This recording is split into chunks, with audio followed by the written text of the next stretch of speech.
meeting of the Board of Investments Audit Committee together.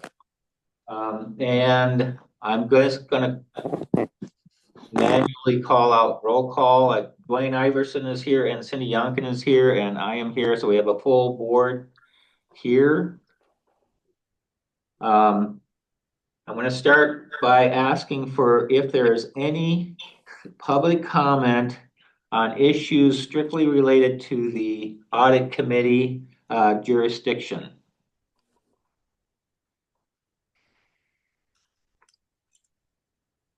Okay. Nope, no hands. Okay, seeing none, we're going to go on to approval of the December 10th, 2025 committee minutes. I would move to approve the minutes, Mr. Barry, Mr. Chairman. Second, Yes. Iverson. You okay? Did you approve the minutes? He seconded. Okay, great. I thought you had a comment. Turn the volume up. All right, so have a motion and a second for approval of the minutes. All those in favor say aye. Aye. Any opposed? Okay, we're moving on to any comments from the executive director. Mr. Chairman, we do have our final audit for fiscal 25 that was received. I think the opinion date was early January. A copy of that was distributed to the board members. No findings and no recommendations. One communication which the audit committee and staff discussed really related. I mean, the way I read it, correct me if I'm wrong, Mr. Chair, was really more of a communication to the legislature than it was to us. In that way. So, but no findings, no recommendations. We will be in front of the next legislative audit committee for presentation of the Blue Book. Otherwise, we are continuing. We have the single audit. We'll also have the federal, I guess I'll call it the ARPA audit of those remaining programs. We have the down payment assistance program that is part of that. And this is, we'll coordinating the SOC audit to get started here pretty quick. And we have also started the CEM reporting. That system opened up the other day.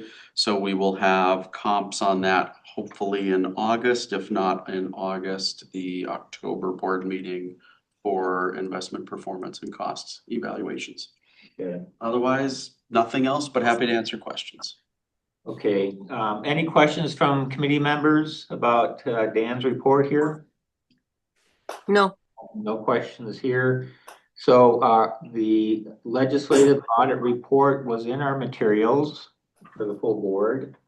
And the disclosure issue because everything else was fine. The disclosure issue was there.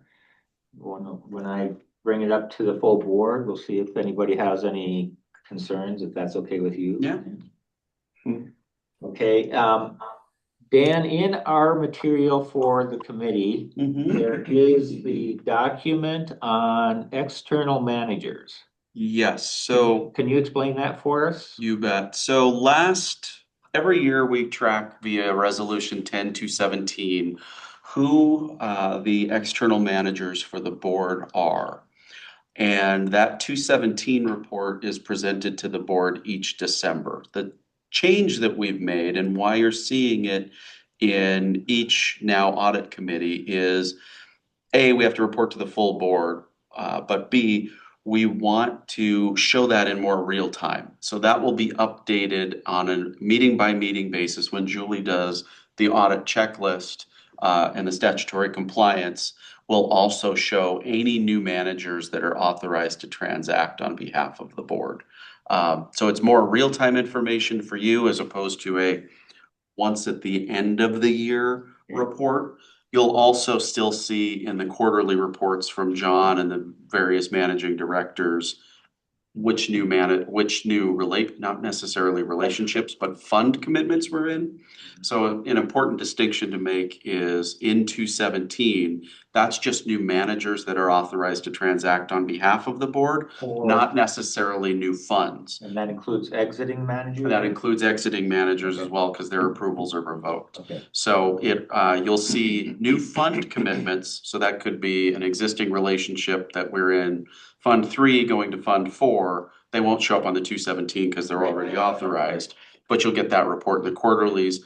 Now in the quarterly audit compliance checklist, you'll see the 217 new or exiting managers on a meeting by meeting basis. Okay. So I just wanted to bring that to the committee's attention. If, does anybody have any questions about that memo that Dan put forward? Okay. And what page is that memo in our? Well, it's after the checklist, after the audit checklist. Page 13. And before the legislative audit? It's before the right in between those two. Page 13, Cindy. Well, thank you, John. Okay. All right. Okay. I know what you're talking about now. Thank you. New managers, Golden Tree Tactical Opportunities, Highland Rim Capital, and Walton Street Real Estate. Okay. Yep. Okay. Okay, thank you for that information. I'm going to ask Julie to give us an update on the audit checklist.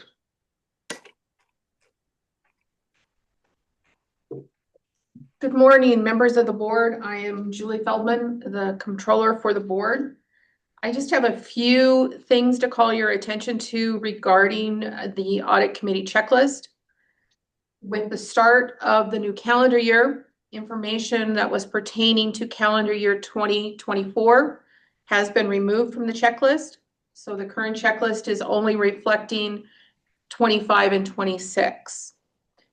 The annual report was posted to BOI's website prior to the statutory deadline of December 31st. Regarding the 26 ethics and disclosure acknowledgements, all staff have signed the ethics and confidentiality of use of position policies for 26, and all voting members have signed the ethics and disclosure policies for 26. Just a few things on the financial statements that I will add to what Dan said is that we had an exit conference with the Legislative Audit Division on January the 14th. Dan, Peggy, John Carpenter, and myself were in attendance for the Board of Investments. And the Legislative Audit Division did allow for the early release of our audits. Thus, the audits were posted to LAD's website prior to their presentment to the Legislative Audit Committee. And this is so they can be used for the continuing disclosure requirements that BOI has in relation to the guarantees to the Montana Facility Finance Authority program.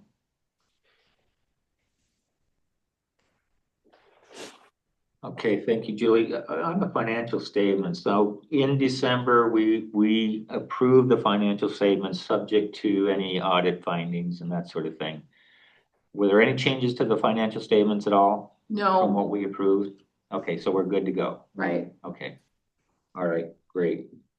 All right, and Julie, just Dan mentioned the single audit.